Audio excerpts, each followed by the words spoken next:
All right, welcome health coaches to today's session about sales and marketing with Joanna Sapir.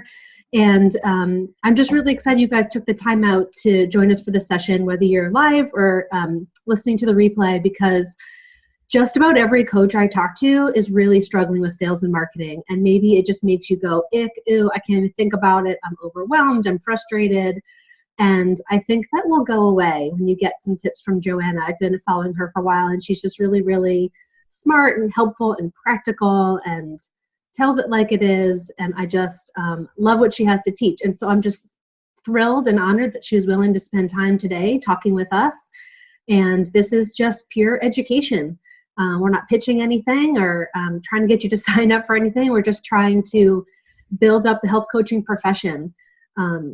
So again, if you are joining us live, just keep yourself muted. If you can just go ahead and hit that mute button in the lower left corner. And then if you want to jump in with a question, you can unmute, but otherwise we'll have a minimal distraction of background noise. And we're going to be talking about sales and marketing. You don't have to be pushy. You don't have to be salesy. It can be simpler than you think. And Joanna's going to lead us through that. So I'm going to turn it over to Joanna. Cool. Thanks so much, Trisha, for inviting me to do this. And this is fun stuff. So just so that everybody knows, this is actually a presentation I've done live several times locally. And so just a heads up that the slideshow has been created for a live audience, which means it's not as kind of quick moving as a webinar slideshow would mean. It also is kind of packed with information. And because that's not all in the slides, you're really going to want to get a notebook and take notes. There's for sure a bunch of stuff, and you might even want to screenshot things. You're welcome to do that. And just a heads up, I think everybody I see is on camera, so we can see you, just so you know. And if you don't want to be on camera, you're going to want to find the little Zoom bar that says stop video, I think is what you want, if you don't want us seeing you, because I can see you. Yeah, it's in the lower left corner. If you hover, if you're new to Zoom, just hover in the lower left corner. You can hit stop video if you prefer to be off camera. There we go. Okay. So first thing is, I actually want to hear who's here. And if you guys would stick in the chat box any little bit, and I think you can just send it to me or Trisha, so it's not public if you wanted to be anonymous in any way. But I'd love to get a sense of, is your business in person or is it online? Maybe it's some combination of both, but that does make a difference here in what we're talking about. Are you just starting? Are you well established or somewhere in between? Like, how long have you been in business? I know I end up talking to a lot of people that are just beginning, so that's also significant information for me to know who I'm talking to. Are you profitable and sustainable already, or are you kind of still struggling to get there? Do you have a clear sales strategy in place or not? And maybe you have something that you think is a sales strategy, but it's just not working that well. That's fine. But do you have some strategy in place, or are you just like, I have no idea what you mean by sales strategy? And then what's your biggest challenge when it comes to getting new clients? And if you guys could just stick that in the chat box. And I think, Trisha, I can't see the chat box here because I have it on share screen in the slideshow. So maybe if any of those come in, you'd be able to read them out loud just without names. Does that work? Sure. Just so I can hear before I kind of go into this, knowing who you guys are and what, so I can address your situation specifically when it comes up. The first person's, she says she's online and in person, and she works for companies. Okay. Anyone else want to share where are you at in your business? Another combination of online and one-on-one, new and struggling. Biggest challenge is developing an email list. Okay. Another person says in person, closing the deal. Closing the deal is the biggest challenge. All right. Common. Yeah. Anyone else want to pipe in for me? Combo of in-person on online, just starting out, need to become profitable this year, not 100% clear, but now working with a group coaching program. Okay. Cool. Just now Right, they're last call. just starting online and in person.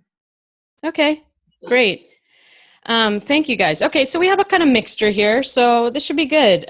First, let me just tell you a little bit about me. This is me and my ginger army, I call them. Um, these are my two sons, and I'm here in Northern California. I'm in Sonoma County. And just a really quick little history. I founded and owned and operated a health coaching and fitness training business, a brick and mortar here in Sonoma County for the last 8 years.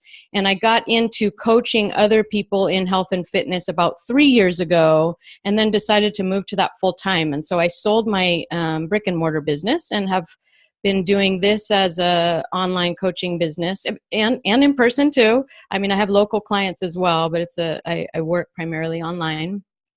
And I've been doing this full time just since last May. So it's a little under a year, although I was doing it before that.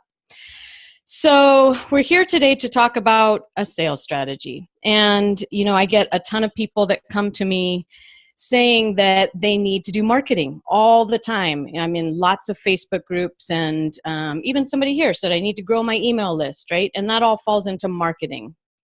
And so it's super common, but what I find that people want a marketing strategy, but what I find is that lots of people who are seeking marketing don't actually have the sales strategy to convert those leads they're trying to get into clients. And so, for example, one of my clients, her name's Michelle. She originally came to me and said, I need to learn how to market myself. I'm really not good at it. I don't know anything about it. I'm just good at what I do. Can you help me? And so I did an assessment of her business, and what it turned out was that she was actually getting leads. In her case, she happened to have a Yelp profile that a client had set up. It wasn't paid, just an organic Yelp listing. And a significant number of people, and by significant, I mean she was getting 3 to 5 people per month. And that doesn't sound like a lot, but imagine if 3 to 5 people were calling you per month and you were able to convert those into clients. I think for a lot of you, if we're talking about one-on-one work, that is a lot. And it depends on your pricing and so on, how many clients you actually need to be profitable. But in her case, if she knew how to convert those leads into clients, she actually didn't need to do any marketing. She had 3 to 5 people contacting her per month, just coming from seeing her Yelp listing. So she just didn't have a sales strategy in place. And in her case, I still work with her, we have never even moved into marketing because she just dialed in her sales strategy, and now she's got a full slate, and now we're dealing with other stuff. So that's been the case in about half of the people who I initially talked to. And I was in the same situation before. People would call my business. This is when I had a brick and mortar business, and this is in the first couple of years before I figured it all out. People would call my business. They would email me through my website, and many people would even just show up and walk in.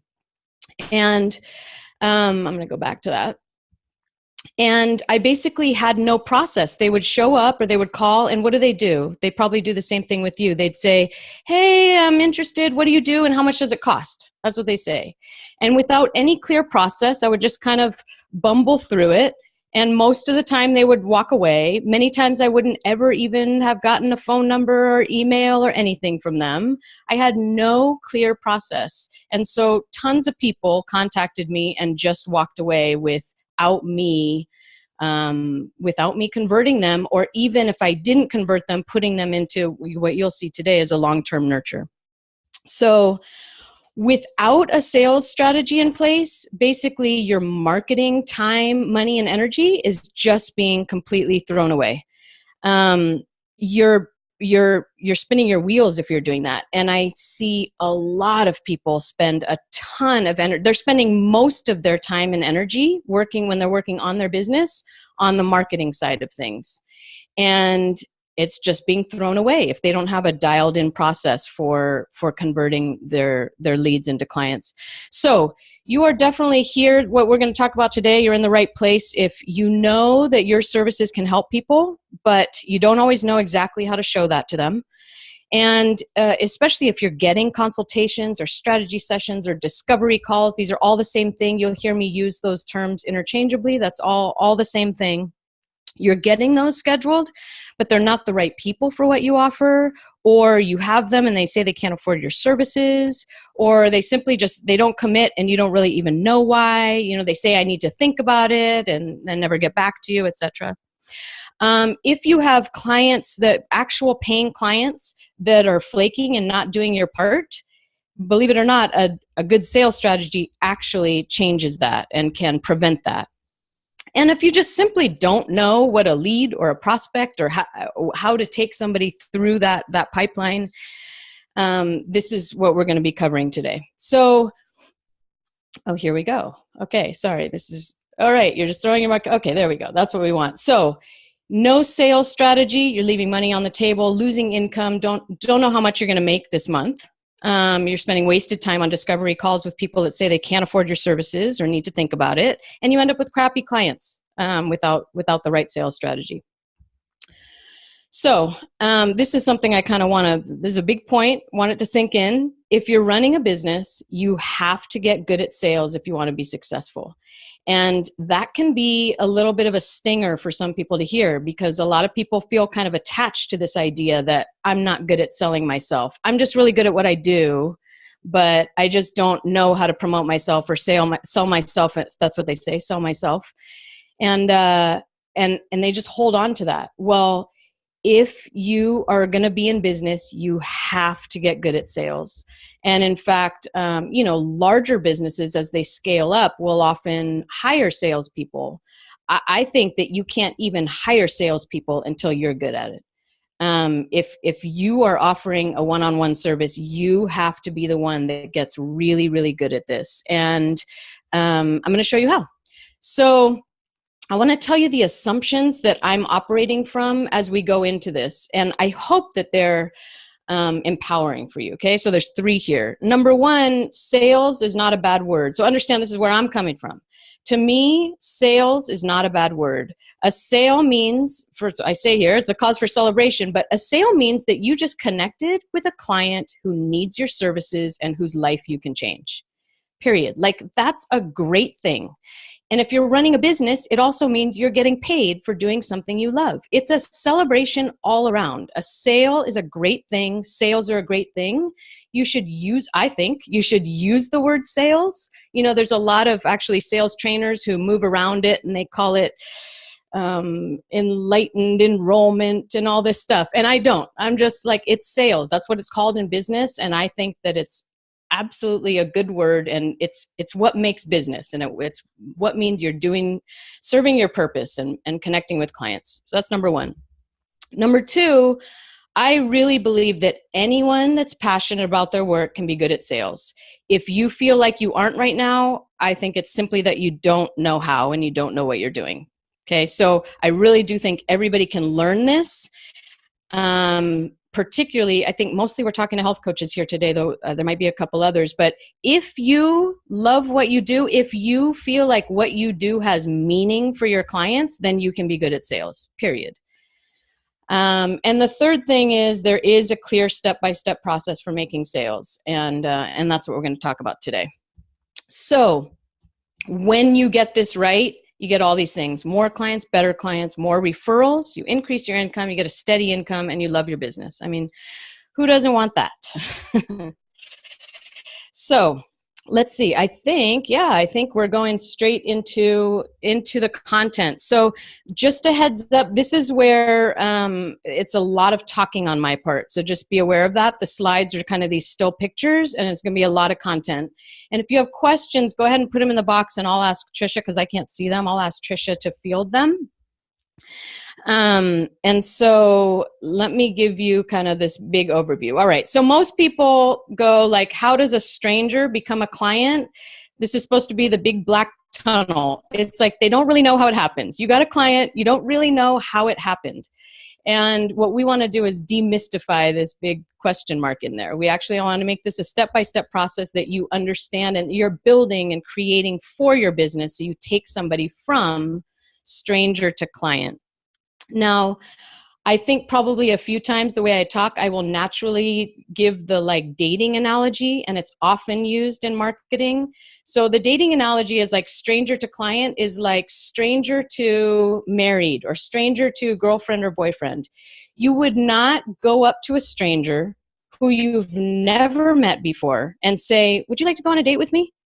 Right? That's the equivalent of going up to a stranger, somebody who doesn't know you online or anywhere else, and trying to sell your services. You just would never do that. Okay. So there is a process here. And that's what we'll get into. So this is the big picture. This is what I call the client life cycle. So my work is one-on-one as a business coach with service providers that provide one-on-one services. And so this is what one of the things that we do is we design their client life cycle. And this is something for you to look at if you haven't already done this or thought about it, for you to think of for your business. It's a big framework here. And if you look from the top to the bottom, attracting your audience that's the strangers.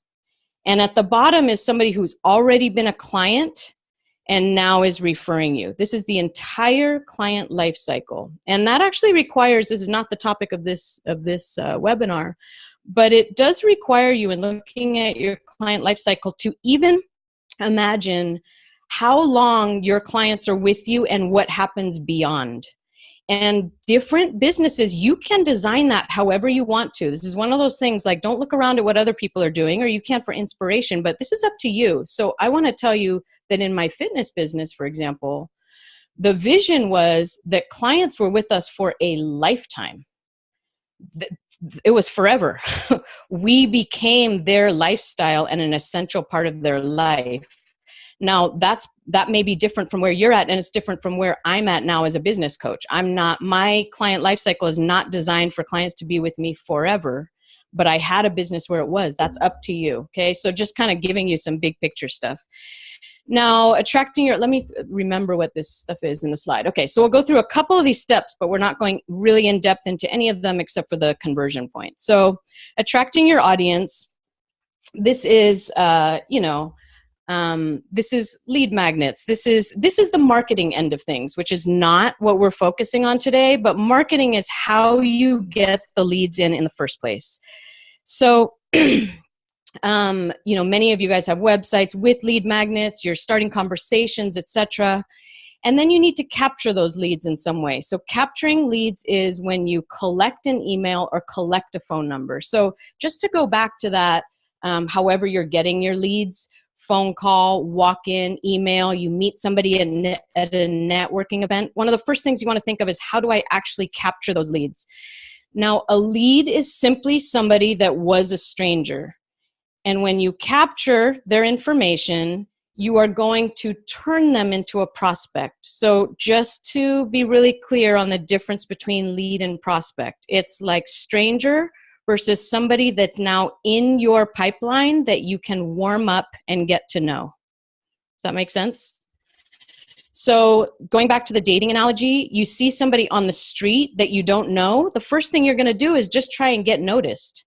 You're going to make eye contact. Maybe once they make eye contact, you might actually say, "Hey, I'm Joanna," or whatever, right? Or try to entice them to come approach you. Okay, that's the attraction part. Capturing the lead is when you say, "I'm Joanna," right? And then before you walk away from each other, you might exchange phone numbers. Okay, so that's that piece. Nurturing is what you do after you have that. So again, the dating analogy would be whatever. Let's say, so I'm gonna give an analogy of, I'm gonna just say it's straight. Some guy gets my phone number, met him somewhere. He calls me. He starts talking to me. We start having conversations. We start exchanging texts or emails or whatever. That's the nurturing process. And then is the conversion process. And that's what we're focusing on today. And so this itself has its own steps, and that's the sales pipeline. I think that this is animated and nope, there it goes. So this is going to pop out of there. There we go. Okay.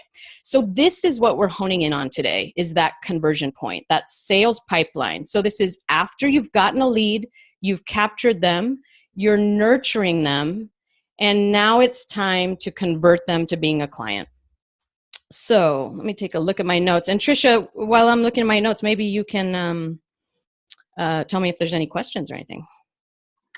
I do not see any questions yet. All right. You guys feel free to ask questions as we go along if anything's not clear.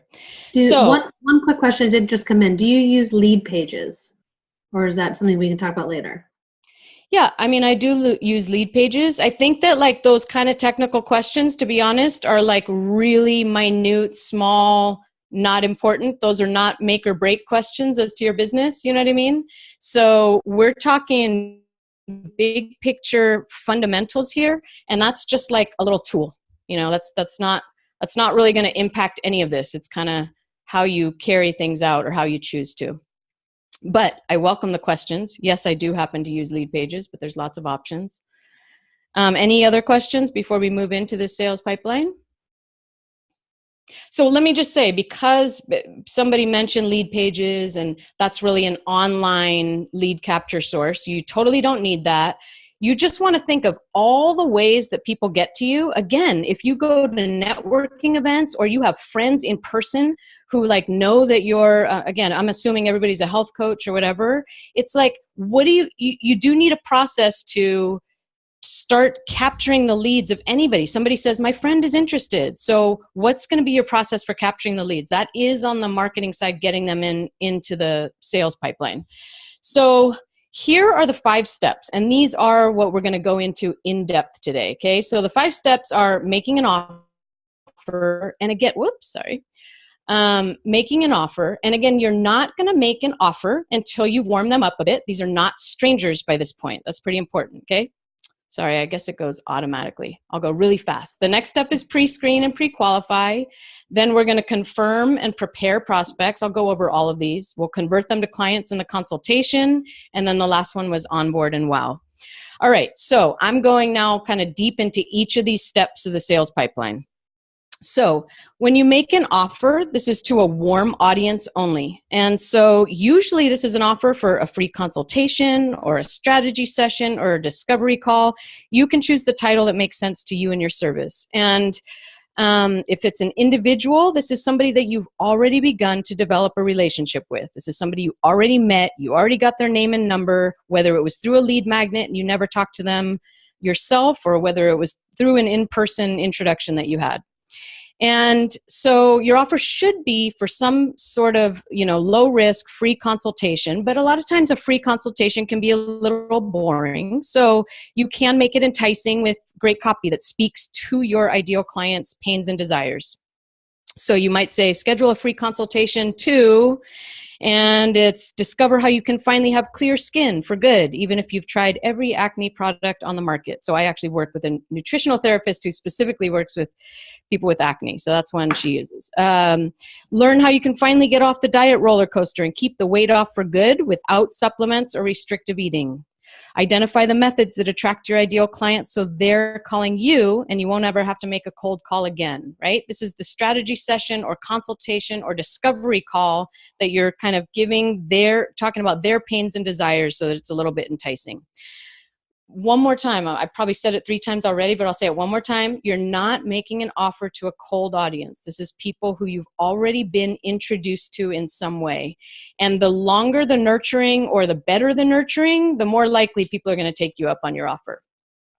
When somebody takes you up on your offer, now they are truly a prospect. Okay, so I consider them just a lead all the way until then. Now they're a prospective client. Once somebody has said to me, I'm interested in hearing about your services, that's when they're a prospect. Okay. So your next step is to pre-screen and pre-qualify. And this is such an important step that so many people are missing, because this is how you eliminate the people that are not willing to invest in themselves or their services and that are not going to be good clients.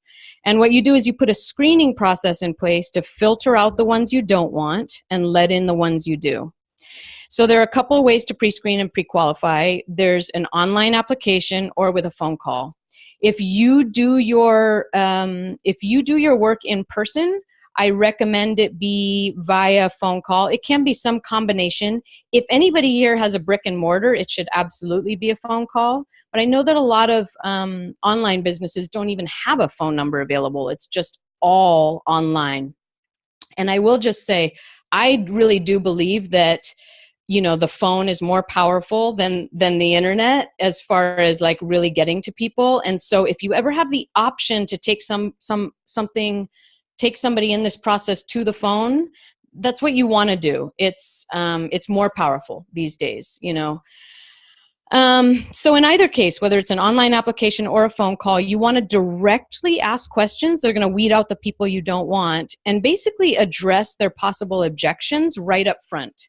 So if you've been in business a while, you know the main objections. And often they're really kind of excuses that people will give in a consultation to not buy your service. So these are the two things you want to address right up front. The first one, of course, is price. So in your online application or your pre-qualifying phone call, you want to give the prospect a price range of your services, and you want to ask them directly if it's in their budget. This is why, and you have to understand, this is not the sales process. So this is why you want them warmed up. They already know that you got the goods. They know that they're really interested in what you have to offer, right? And they're coming to you. They've taken you up on your offer for a free call, free strategy session, whatever it is, and you're giving them a price range and saying, is that in your budget? You don't want to go into any details about your various service packages and their cost. You simply want to give a range, and that's important. Some people will immediately say, well, what does that get you? And you just have to say, well, in an online application, that's easy, it's done. But if you're in a phone call with somebody, you just say, yeah, we'll go over all of that in a consultation, but it's not even appropriate for me to tell you about the packages until I know you're a good fit, right? So you do it that way. When you ask if it's in their budget, you wait for them to give you a yes or no. This is if it's a verbal conversation. And this way you've prepped them for the prices they're going to be looking at in the consultation, and you've eliminated price objections. Now, do you guys know what the second most common objection given in a consultation is? I mean, have you experienced them? Any of them? With somebody else? Yeah, exactly. I need to talk to my husband. I need to talk to my wife. I got to talk to my business partner, whatever it is that's relevant. That's exactly it.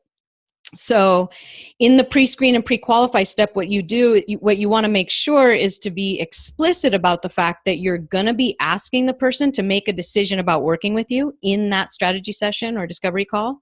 And you say something like, you can say yes, or you can say no. Any answer is okay, but you're going to be asking them to make a decision. This is the prepping. This is letting them know that's how this is going to go. I'm going to ask you to make a decision. And that means that if there's another decision maker involved, he or she should be at the consultation. So tell me in the chat, I want to make sure this makes sense. So with my clients, we develop a script if there's a phone call involved that just says that really smoothly, and you ask them, so may I ask, is there anyone involved in making this decision? This is after you've scheduled it, after you've pre-qualified them price-wise. Is this making sense to you guys? If this were an online application, you can basically state the same thing. While we're waiting for them to type that in, could you quickly address the issue of people not answering their phones? So you're trying to do things by phone, but a lot of people don't answer their phone these days. Oh, interesting. So you mean a discovery call or strategy session is scheduled and somebody... No, like earlier in the process, like you were talking about the importance, like how the phone can be so good, but sometimes it can be brutal trying to get people on the phone. Yeah. So, I mean, I think the best example I could give would be the business I ran where phone was the primary tool. So in that case, the majority of the leads actually came in through our website, right? And so those would be delivered to us via email. And we did have an automated email that would go to them and say, great, we got your consultation request, or we got your information request. We'll be reaching out to you by phone. What's the best time to reach you? And if somebody has reached out to you and you are trying to return their call, you actually can keep going and going and going and going. And I have to say, this is particularly relevant in the field of health. In my experience, when somebody does reach out for help, it's oftentimes it was a big deal for them to do that, right? And if you're not getting hold of them, they could be avoiding it because it's a big, scary thing to actually go deal with it. They took that step of calling you in the first place, but now it's scary to proceed, right? And they actually will often feel accomplished that they even made that first call. And if you stay on them, they're only going to be grateful. So this is people, I'm not talking about anybody that has said no to you in a consultation. This is people who simply reached out for more information and you can't get hold of them. Keep trying, keep trying, keep trying, keep trying. And I would try different avenues. It depends on how you have what information you have of theirs. But if you only have email, then you're stuck kind of only emailing, and that's hard. It's why I actually recommend if you do any services over the phone, then collect their phone number in your lead collection. Even if you're an online business, collect their phone number. If we're talking about health coaching, this is very personal business. And to work with a client, you're going to need that personal interaction, right? And so you want somebody willing to give you their phone number. And if they don't, they're simply not that serious. They're not going to be a great client. Does that answer your question, Trisha? Is that what you meant? Yeah. I think we don't want to be a nag to anybody, but like you said, I actually did have someone once that said, "Thank you for not giving up on me." Yes. I thought that was really interesting because I always just assumed I was bugging them. But, obviously if you, don't call them too much, be thoughtful and intentional about it. But it was a big eye-opener for me that she said, "Thank you for not giving up on me. Like, I know I need to do this, and I know you're going to be there for me when that kind of a thing." But, there can be a fine line between bugging somebody and making sure they know that, you're interested in working with them. So I think, everybody just has to kind of find that line. Well, so where I'm talking about in this process is I don't actually know yet if I'm interested in working with this person. They have simply reached out for more information, and it is my job. And just like you said, people say, "Thank you for not giving up on me." So I've never talked to them yet. If I have talked to somebody and they're like, "I don't know yet," that's a whole different thing. Do you know what I mean? If you've actually had a consultation with somebody and they haven't made a decision, that's a different thing. But this is simply somebody emailed you, somebody messaged you, somebody called you, and you are trying to return their call or return their message to get to them and basically pre-screen and pre-qualify them. Keep going. And this is where automations and stuff can be great. But if you're a little business, you can absolutely just put little reminders in your calendar every day. And, honestly, I think every other day is just fine. There's lots of different ways you can set up your business to do it, but you do want to keep going after somebody until they say, "Oh no, I decided I'm not interested," or "I don't want to hear from you." Cool. But they reached out to you. So you're just being responsible and getting back to them. Again, to be really clear though, this is not somebody who's already talked to you and said, "I'm not interested." Okay, so that's the pre-screen and pre-qualification process. One other thing I want to say about that is that if you are new, at least one person in here said they were just starting out. If you are in your first, let's say 6 to 12 months of business, just as a guideline, if you don't yet know, like to the T, who your ideal client is and what your best service offerings are for your ideal client, you can't really do an effective pre-screening, and you don't want to.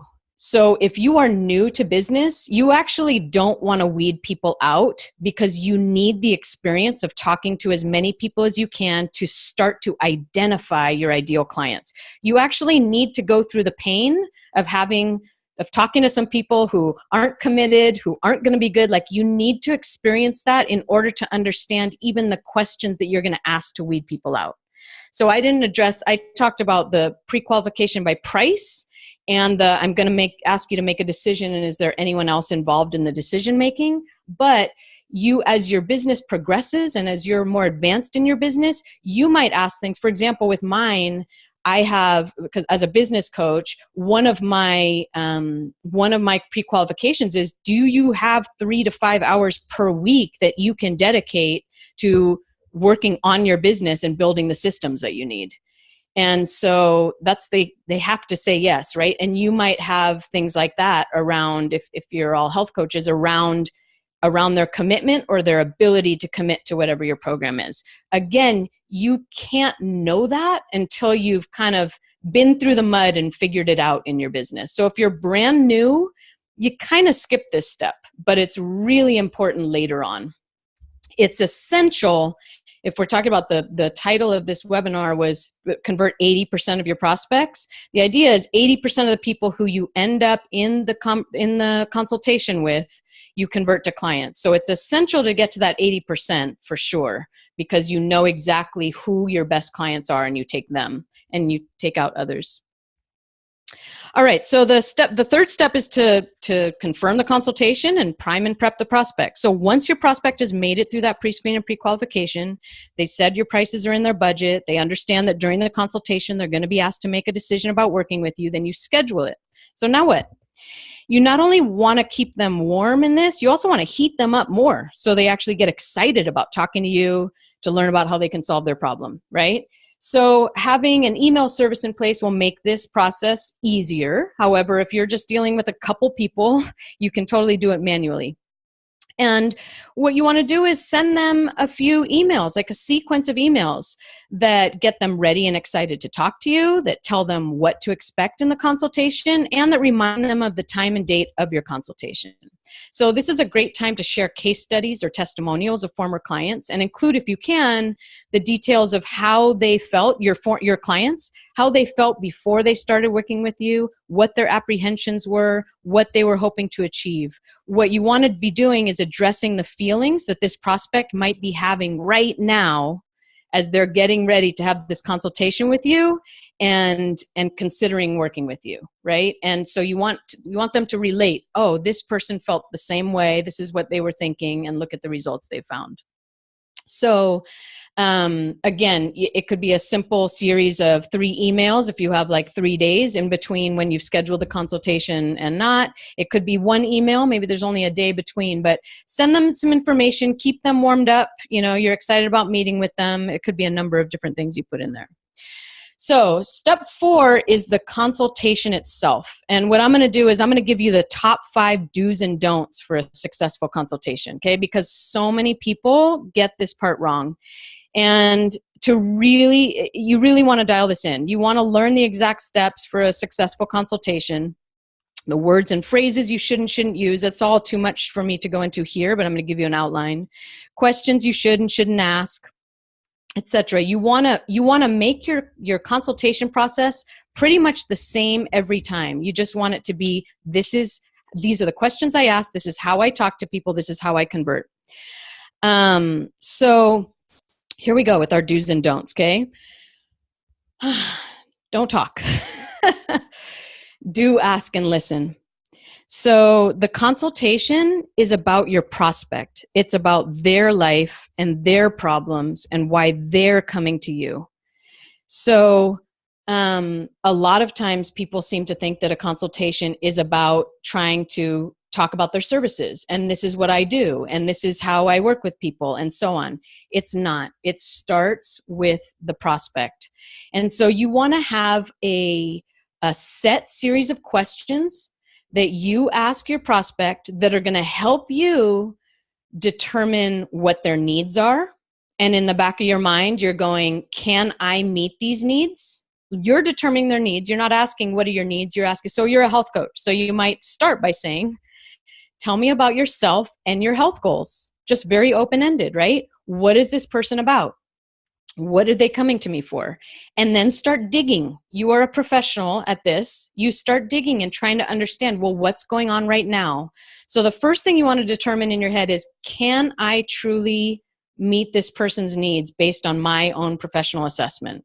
And you also want to get deep into their why. But from the sales perspective, you are showing them that you care. And this is all about personal connection. It's not about you and your services. So don't talk, do ask and listen.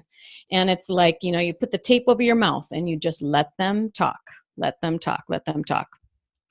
All right. 2, don't ask them what they're looking for. do ask them about their goals. So I already said that. That's really one of the first questions you should ask if we're talking about fitness and health. As a business coach, it's one of the first questions I ask. What are your goals for your business and your life and so on? So when I say don't ask them what they're looking for, I'm saying you don't ask them what service they're looking for. You ask them about their goals. What is it that you're trying to achieve for yourself? Okay.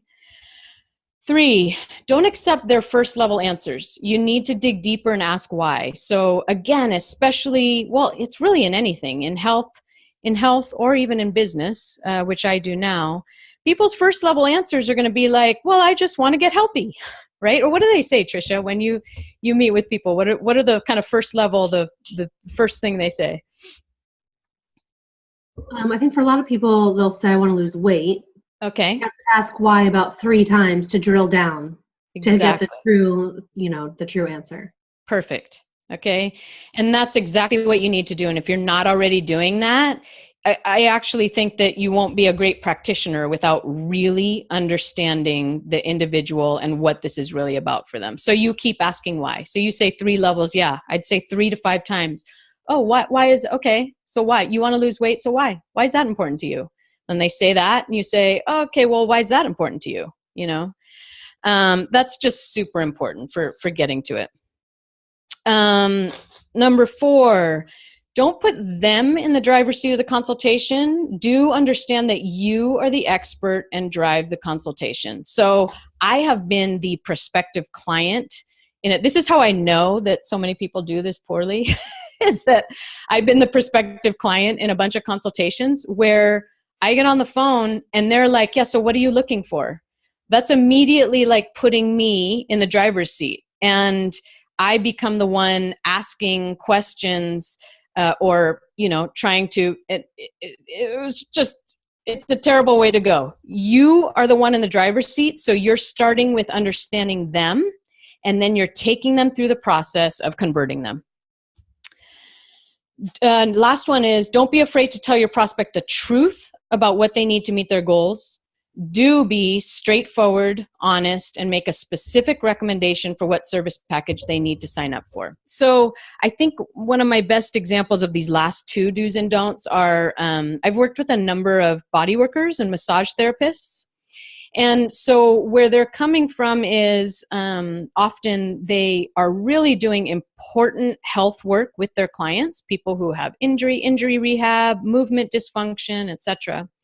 But they're kind of coming from this like almost spa massage approach where as if it's the client's job to say, well, I think I'd like a massage, today, and then they just let them go. Whereas whatever their goals are, the massage therapist or the body worker knows this person, based on what they want to move better, be pain-free, whatever it is, be able to go on that run every day, whatever their goals are, they need a massage at least twice a month.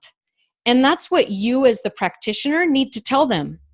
You look at, here's what I see going on, and you're going to need to get massaged twice a month. That's what you need to meet those goals. Instead of just, well, I have this and I have this. You want to schedule it for next week? Right? It's you are telling them you are the expert. And especially if you guys are health coaches or if you're a marketer, I saw at least one person on here that's in kind of the business end of things like I am. They're coming to you. Anybody's coming to you. Think about when you go to an expert, that's what you're doing. You're going to find out, what do they tell me? What do I need? How do I fix this? Here's my problems. How do I fix this? I want to invest in myself. This is perhaps an expert that can tell me what I need. And so you want to be that expert. So that's like an overview of the conversion process, but maybe I can give a little bit more structure to it. Basically, you want to ask those open-ended questions in the beginning. You want to determine whether this person is somebody that you can truly help, right? And you don't want, if somebody, for example, in the health field, you might find somebody with, I don't know, Trisha, tell me. I know that when I was working as a health coach, when I found out somebody had a history of eating disorders, I would be very upfront about that and say, I actually wasn't willing to do nutrition coaching with somebody who had a history of eating disorders. So it's like, this is something I need to know ahead of time. So you're doing that. Like, what are this person's needs and can I truly meet their needs? And I would have to be honest in the case where I couldn't, right? And be very straightforward about it. This is what I can do with you, but I can't do this. So you're asking those questions. If they are a good fit for your service, then you are teaching them how you serve your clients. You're not saying, you should pick me because of this. You're saying, okay, I think you're a good fit for these services. Let me tell you about how I work with my clients. You give them a little education about what your program is, and then you make your recommendation for what service package they need with you. Okay. And I don't know how many of you guys know me personally. I see names I know. Some of you guys are in my Facebook group and stuff, but you may already know that I believe that when it comes to health coaching in particular, that you should have long-term service packages, that they should not be just because that's what people need, and they should not be like an hourly or per session offering. I just don't think you ever actually solve people's health needs with a single session or kind of randomly scheduled sessions. It should be like a 3-month package or a 6-month package of ongoing services. So you make your recommendation for exactly what they need based on your assessment. You guys have any questions about that?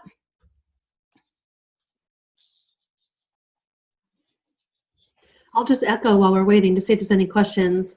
I recently was a prospect for somebody else locally considering some services, and I almost want to just be like, just tell me what I should get. Like, which of these packages? There's too many choices. This is your field of expertise. I don't even know. She kept saying, well, it's up to you. And I'm like, well, no, like, I need you to give me some guidance here. And it was like pulling teeth.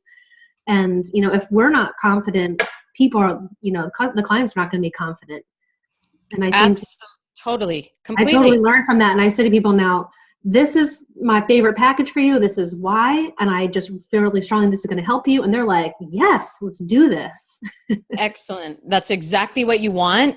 And that's the climax, right? But you figured that out by doing a lot of questioning and listening and determining what their needs were, and then really identifying what the right fit for them was. So you are being a leader and an expert. And people love to talk about themselves. And a lot of people don't have anyone in their life who's a good listener. So, you know, if you're a coach, for example, especially a health coach, if you can just be a good listener and let them talk and open up, they don't have that most likely. And there is value in your services just for that alone, I believe. Yeah. So in that process, there are a few, like I said in the beginning, there are a few key transition points and keywords and phrases that you want to make sure and you use and you don't use that are part of sales and that conversion. And that's stuff that you can go research and learn and get sales training for.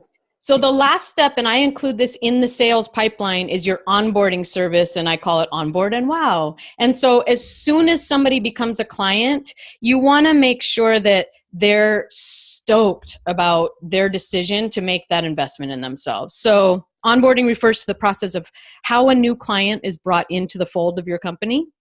And you want to design an onboarding process that makes your clients so excited that they just plunk down money, right, and invest in him or herself in your services. So think about how you as a client would love to be treated by another business when you first sign up with them. And you guys might have some ideas. You might do some things already right now, and I would love to hear them. But some things that I've written down that you can do to wow your new client during the onboarding process is to send a handwritten thank you note, to mail a gift, to create a short series of emails that lay out everything they need to be successful with you, including, you know, any login info, list of resources, maybe even inspiration and affirmations that fit your business, any videos of you kind of talking them through stuff. You want to continue to send great, useful content just like you did in the nurturing stage. So even though you're going to be working with this person now, kind of right at the beginning, you want to get them excited and happy and welcome them to the fold.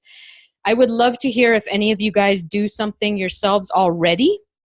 So, you know, tell me in the chat if this makes sense or if you have a new idea right now. I know one of my favorites is I send my new clients, I send them books through Amazon.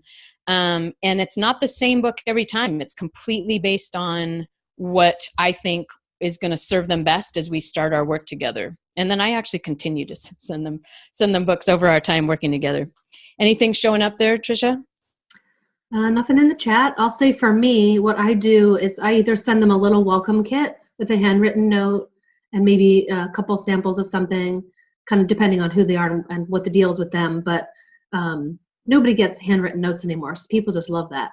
Totally. But if you have too much volume for that, another thing that I do is I put some like ebooks or e-guides up on my website that people can buy. But if it's my new client, I'll give them a code and they can get it for free.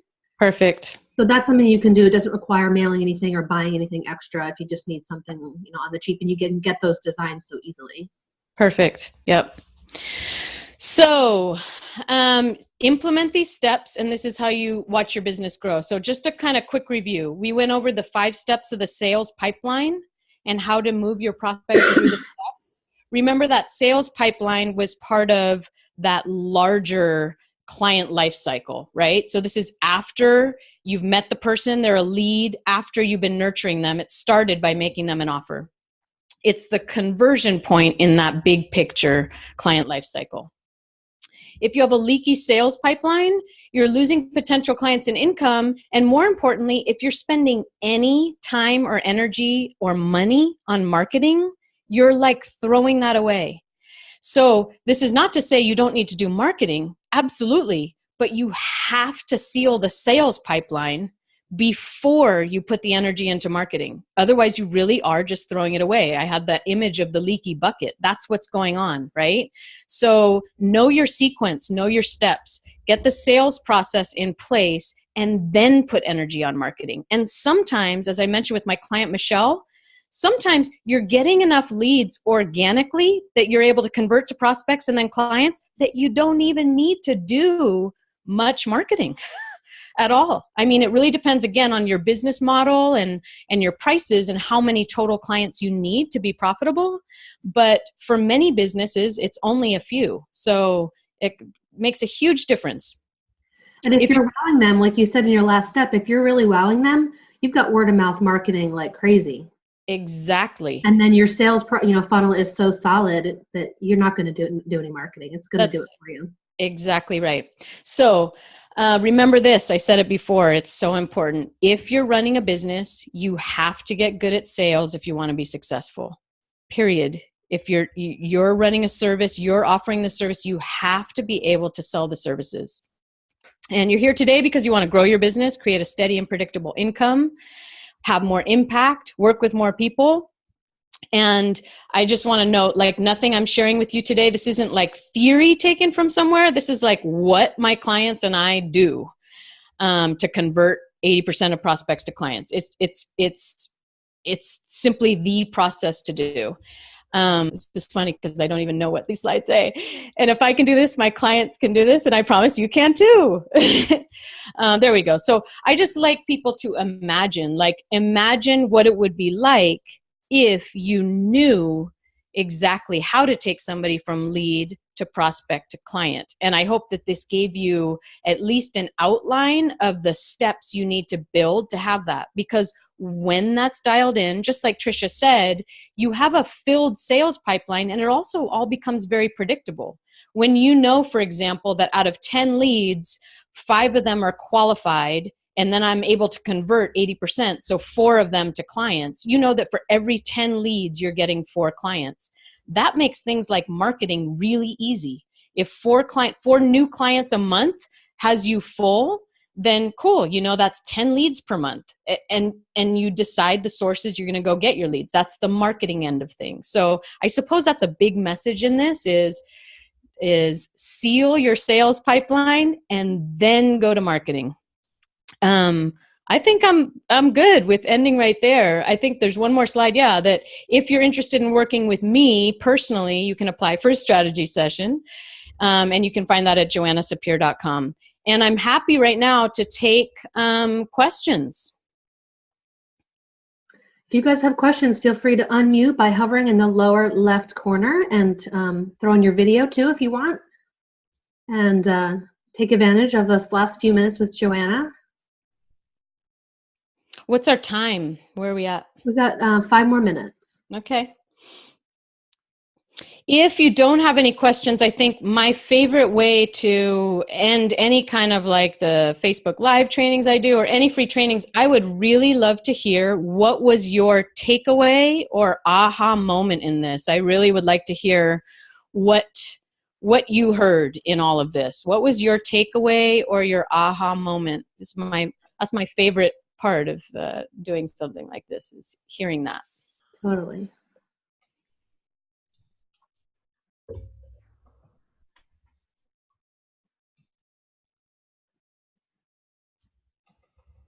Well, while we're waiting to see if anybody wants to comment, I think for me is that it just doesn't have to be as hard as it seems.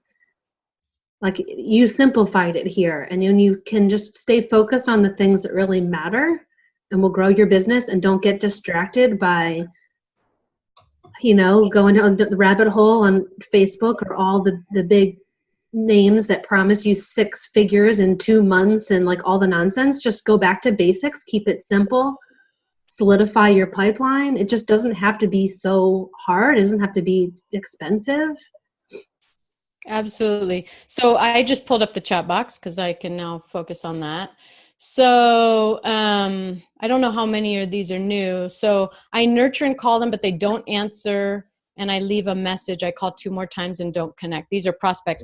So if they're prospects, and this was probably back when I was talking about that, but yeah, if there's somebody who actually requested a consultation or strategy session, I would continue to call them. And if you've called them like multiple times in 2 weeks, maybe you leave a little space, but I would spread it out. So Trisha, what's the name of it's going to come to me in a second. What's the name of that pattern that like artichokes have it in nature? You know what I'm talking about? There's that mathematical pattern in nature, and it's called, anyway, there's a mathematical pattern in nature, and it's on the tip of my tongue. Anyway, you can use that. It's just a little kind of tip and trick kind of thing. You can use that for getting back to your prospects. It's like 1, 3, 5, 9. It's like this particular sequence.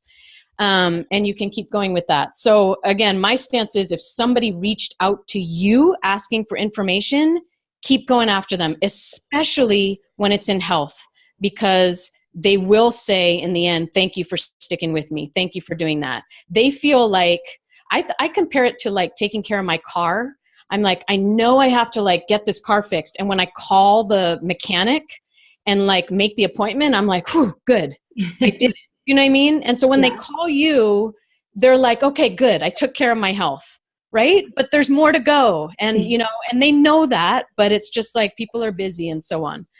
I don't want to be a nag though. How often do I call? Once a week, twice a week, or I call you in a week and they don't.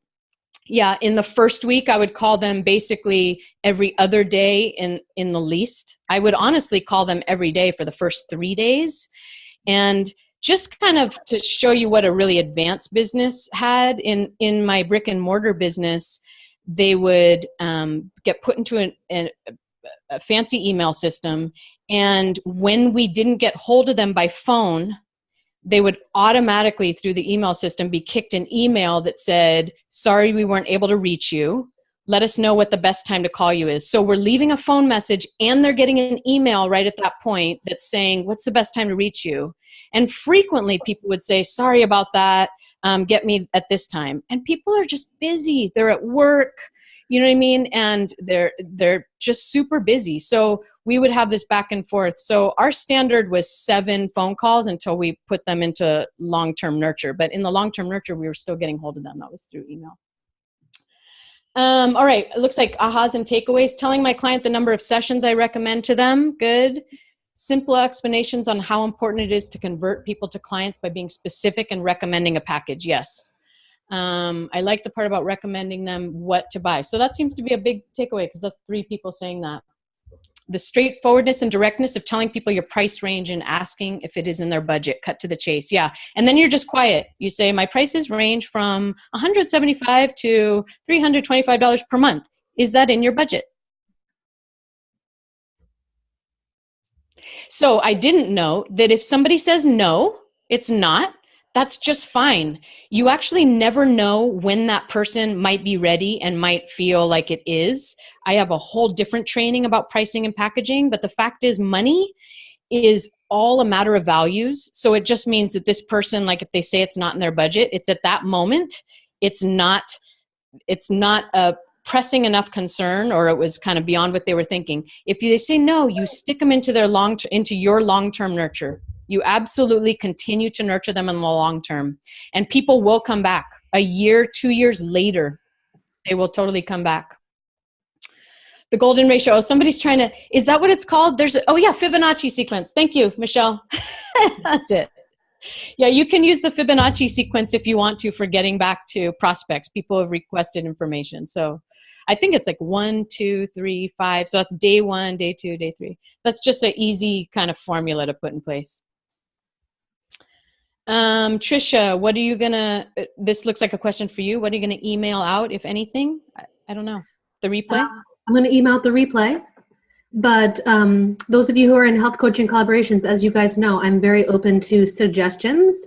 If you feel like it's something that I can help find or do or whatnot, just throw it into the group or send me a message. I'm always networking and talking to different coaches and experts and pulling people into our group. So if you need something or feel like you want or start a new thread about, just discussing and brainstorming these topics, that'd be awesome. So I'm only planning on sending out the replay.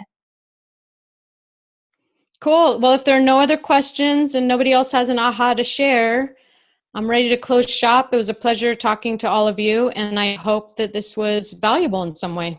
Thank you so much for your time, Joanna. This was totally amazing. Thank you so much. Really appreciate it. Great.